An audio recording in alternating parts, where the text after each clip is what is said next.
Hey, podcasters. Welcome to Shaping Identity, a podcast for lived experiences with mental illness, addictions, and the road to recovery. Are you ready for some vulnerability? Here it is. Today, if I'm being completely honest, which that's what this podcast is about, I am just not feeling it. Today is my recording day. Today I am supposed to put my voice to the words that I've written, but I'm just not feeling it. I had a really emotionally strong day, and it honestly wasn't even bad. I mean, considering the bad days I have had, I know it's not all that bad in comparison. I guess for me, sometimes the hard days make me feel like I'm back at square one. When I don't cope well with news or if I don't cope well with an argument, I get really frustrated and I almost feel defeated and I almost feel like I'm my old self again, where I, yeah, like I don't feel like I have these strategies and I don't feel like I have my shit together. And it can be really disheartening.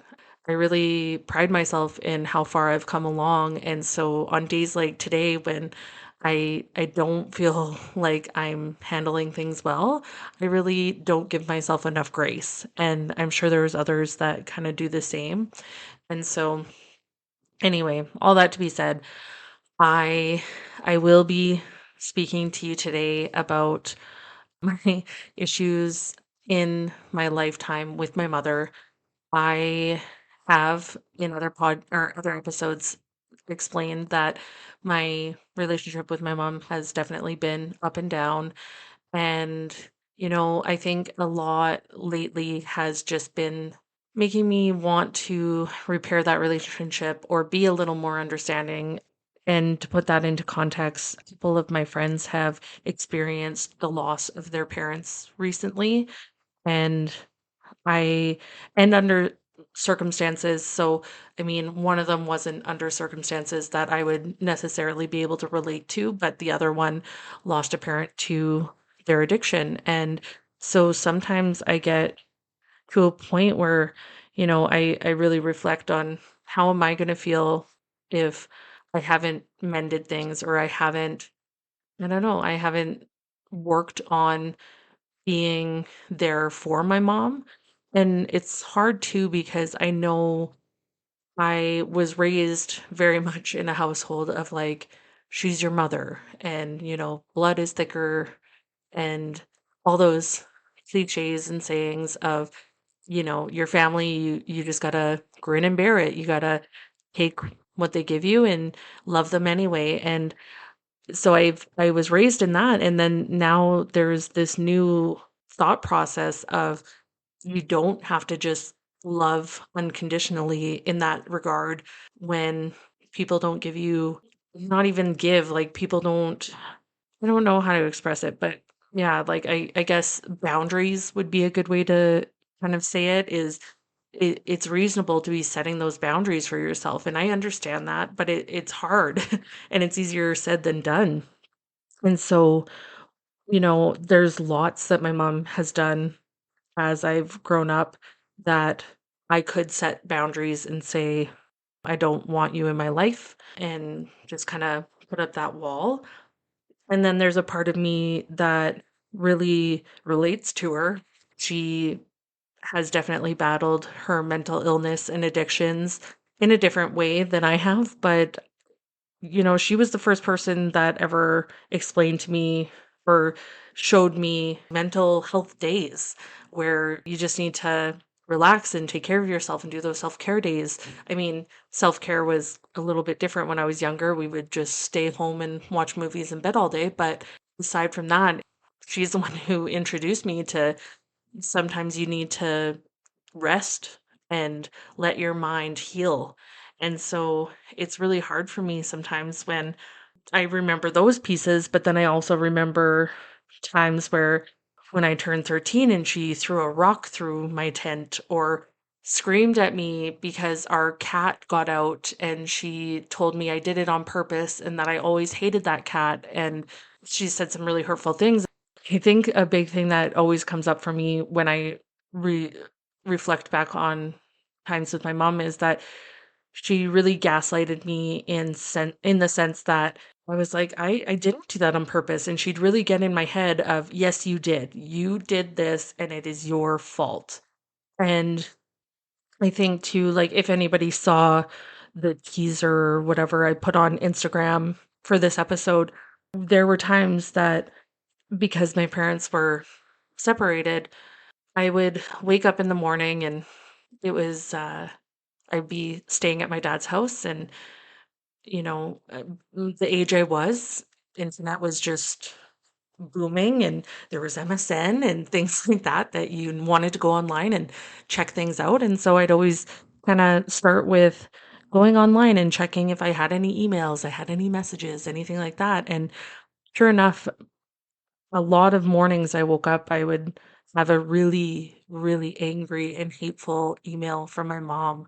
And the things she would say, it just really, she always had this way of hitting a point of insecurity or hitting a point of something that you, so for me, she always really hit on the fact that she knew I couldn't trust myself, because she had, you know, told me I couldn't. And so she always said, you've always hated me and I don't know why you can't love me. I'm your mother. And even when I would tell her I love you, she'd say, no, you don't. You're just saying that. And so anyway, I'm kind of jumping all over the place, but there's a lot of really hard memories I have about my mom. And so when I think about how I want to have a better relationship with her and I want to be more understanding about where she's at, it's really hard for me because I also carry a lot of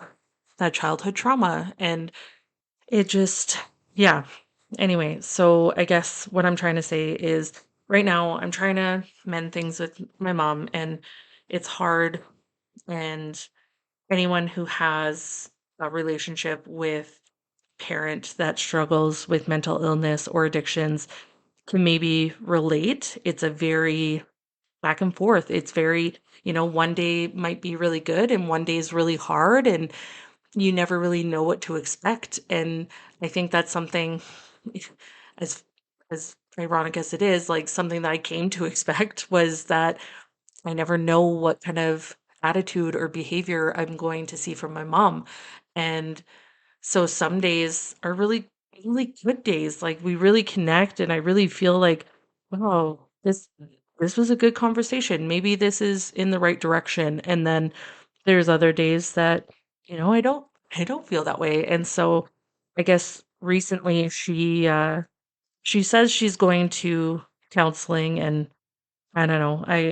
I want to believe it. There's been many times in her life she's said she's doing something and she doesn't. So it's kind of hard to say whether or not that is true, but giving her the benefit of the doubt, I think that it's really great that she's starting to work on herself. I think now that I have a daughter, it's hard for me because I want my daughter to know her grandma, and I just really, really want that relationship with my mom. I've always really wanted it. And my sister actually pointed out to me one time that I contradict myself all the time because I get so annoyed with my mom and I get so frustrated with her. And then there's other times where I'm just like, God, I wish she would just check in on me. So, like, even when I was pregnant, like, I didn't hear from her at all. I mean, I reached out to her a couple times, sent her a couple bump pictures, like, and just tried to keep her in the loop and either didn't get a response or got really weird responses. And by weird, I mean she was likely drunk or just not in the good frame of mind. But I, yeah, I tried to include her and then I had to stop. It was just so hard that I had other people in my life. They were checking in on me so much and it made me really hurt that I didn't have that kind of relationship with my mom. I didn't have her to call me and see how I was, or, know the day to day of what was going on with my pregnancy, because there were a couple things that happened, and she didn't know any about any of it. And she still doesn't know about any of it because she doesn't ask. She doesn't reach out. She doesn't try and have that kind of connection until it benefits her. And I think that's another thing too that makes it really hard about repairing that relationship, is that she picks and chooses when it's convenient for her to be in my life. I know there were many times in like my early adult life that if my mom was reaching out, I could bet that, or I mean, I would reach out to my other sister. I know I have two, but the one my mom is closest with, I would reach out to her and I would say, "Hey, are you and mom having a fight?" And she'd be like, "Yeah, like she said this and we're not talking, blah, blah, blah." And so it was kind of like, "Oh, okay, yeah, that makes sense because she's reaching out to me right now and wants to talk to me." And so I think you can tell that my mind is just not in it today because I feel really all over the place with this episode. I think for me, and if anybody follows my Instagram, lately I've been talking a lot about grief because of my friends' losses, but as well because I do feel like I grieved the loss of the mom I knew, or the mom that I thought I knew growing up. And now it's just, it's so damaged. And it's such a point of, I just can't trust anything she says. So I do grieve an old version of her. And I do grieve this hope that I've always carried of her coming back into my life, being healthy, being the mom that I've always really desperately wanted. And I guess all this to say is that in these harder times, I'm really, really thankful that I have such a good group of friends and that I have a really great psychologist. And I do have some coping mechanisms that help me. My dog is my biggest support when I'm upset. He has this way of just coming in and checking on me and giving me kisses and snuggles. And so there are good things that keep me grounded. And I just hope that if anyone else is kind of having a rough week or rough couple weeks like I am, that you have something in place. And if you don't, I just encourage you to kind of explore your options. I know for me, I've really had to reflect and think about what what makes me happy. And sometimes when I'm really depressed, nothing makes me happy. And so in those times I've had to really lean on my friends and lean on my dog, my people I love, whatever, of I'm blah. I can't do anything. I can't think. I can't feel. I just I'm just here. And it's so nice when you have people that will just sit with you in those moments and just be with you and just understand that you have nothing to give in that moment. And so yeah, I guess what I'm trying to say is I hope that you all can find people like that, or something that gives you an ounce of ability to hold on and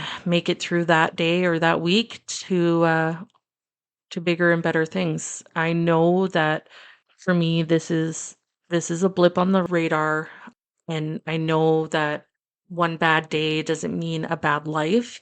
I Yeah, I don't know. Sorry. I know that it hasn't been a great episode, and I know that I haven't given a lot. I just wanted to come on and share that times are tough, and I will keep trying to show up and give you vulnerability, and yeah, we'll get through it. So, thank you for being here today. I really appreciate it. This is all I have to give. So, if you like Shaping Identity, please follow on Instagram at shaping_identity. And as well, please leave a review, leave a rating, share with your friends, get the word out there that Shaping Identity is here. It is available wherever you stream your podcasts. And thanks for being here today. Shaping Identity would not be possible without the help of Titan Media Collective. Please stay tuned as I will show you a promo from one of their other podcasts. Take a listen. Hi, I'm Nate. And I'm Andrew. And we are the hosts of Two Beards Please podcast. I asked him if he'd ever done this before. He said that he had. So you're asking these questions while you're on the operating table? Just before we start, right. So you didn't think to ask these questions like in a consultation visit? I really or didn't something care. I along just those wanted lines? to prolong the hot knife cauterization as long as I could. I also had some adults come to my door, not with kids. Did you give them candy? I did. What's wrong with you?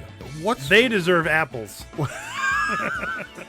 It's my favorite comedy movie that I could think of in 4 hours when some idiot says, "What's your favorite 4 comedy movies of all time?" Okay. This beardy is based on a limited amount of time, and I only had 2 beers. Laugh with us or laugh at us. Either way, you're laughing, and we're responsible. Find all of the links to our social media as well as major listening platforms on our website, twobeardsplease.com.